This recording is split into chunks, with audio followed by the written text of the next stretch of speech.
What if the darkest secret in your town wasn't buried in the woods, but was walking right beside you? What if the perfect smile, the one you trusted, was just another mask? Meet Elara Vance, the golden girl of Oak Haven, Indiana, a volunteer, an honor student, and a nightmare in plain sight. They called her the pride of the Midwest, but behind the charm and the beauty was something else, something watching, something that didn't blink. This is the Ballad of Elara Vance, a story of brilliance, deception, and a mind so cold, it redefined evil itself. Oak Haven was the kind of town where everyone knew everyone, and everyone knew Elara. Straight-A student, volunteer at the animal shelter, the girl who baked cookies for fundraisers. But perfection can be the most convincing disguise. On a quiet Tuesday afternoon, everything shattered. A beloved teacher, Mark Jensen, was found dead in his garage. No forced entry, no struggle, no motive. Just brutal, calculated violence. Detectives called it methodical. Too clean, too controlled. Whoever did this knew exactly what they were doing. For 6 long months, the case froze. Until one detective, Miller, noticed what others missed. The killer wasn't driven by rage. They were driven by observation. And that realization led him to the girl next door. To understand the crime, you have to understand her. From childhood, Elara Vance displayed the hallmarks of high-functioning psychopathy: superficial charm, emotional detachment, manipulation masked as kindness. She didn't feel emotions, she studied them. Her high school journal read like the notes of a scientist dissecting humanity. She wrote about fear, sadness, and love, as if they were strange chemical reactions in others. Her teacher, Mark Jensen, became her final experiment, a test of ultimate control. And when she struck, it wasn't out of anger. It was curiosity. August 18, 2019.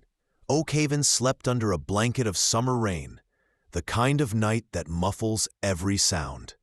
Elara Vance knew that. She'd studied weather reports for days, waiting for the perfect cover.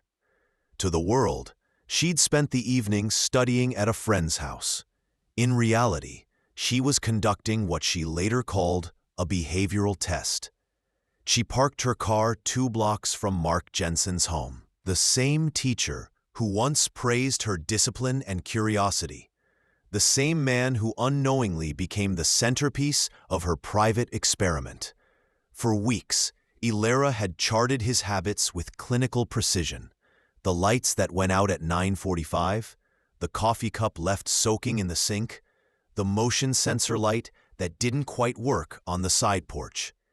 She wasn't stalking him for thrill or vengeance. She was observing, measuring patterns, waiting for a variable to change. When she finally walked toward his home that night, she wasn't nervous. Witnesses later recalled seeing a girl in a gray raincoat, hood up, blending into the drizzle, just another student heading home. Nothing about her movement suggested fear. Everything about it suggested purpose. Elara retrieved the spare key from beneath the ceramic gnome, a detail only a meticulous observer would know. Inside, the house was silent except for the faint hum of a refrigerator. Neighbors would later remember no shouts, no crash, no chaos. The entire act took less than 10 minutes, an encounter so brief and controlled that it left investigators stunned. When she left, she didn't run. She locked the door behind her. She even adjusted the blinds, the same way Mark always did before bed. Then she walked out into the rain, the same calm, measured steps, vanishing into the night like a passing thought. By morning, the quiet street was flashing with police lights. Detective Miller arrived first, and something about the scene bothered him immediately. There was no sign of chaos, no forced entry, no broken glass. It was a setting frozen in order. Too deliberate, too quiet. He later said, it felt like stepping into a photograph. Someone had pressed pause on life itself. The precision didn't fit a crime of emotion. It fit a demonstration. Miller didn't know it yet, but he was looking at the work of someone testing boundaries. Not morality, but control. When Elara was called in for questioning 2 days later, she appeared polished and polite. She offered condolences, even baked cookies for the department's memorial table. Her calmness disarmed everyone, except Miller. He noticed how she spoke of Mark Jensen not in grief, but in observation. She referred to him as someone who understood patterns. That was the moment Miller realized she wasn't mourning a man. She was mourning the end of an experiment. Forensic work would soon reveal faint traces that told the story she thought she'd erased. Tiny inconsistencies, smudged timing, microscopic clues that whispered of human imperfection. The illusion of control was beginning to crack. Music swells, tension builds. And that's where the story shifts. Because for all her brilliance, all her precision, Elara overlooked one simple truth. Perfection isn't human. And that's exactly what gave her away. When police questioned her, Elara didn't flinch. She cried on cue, spoke softly, acted broken.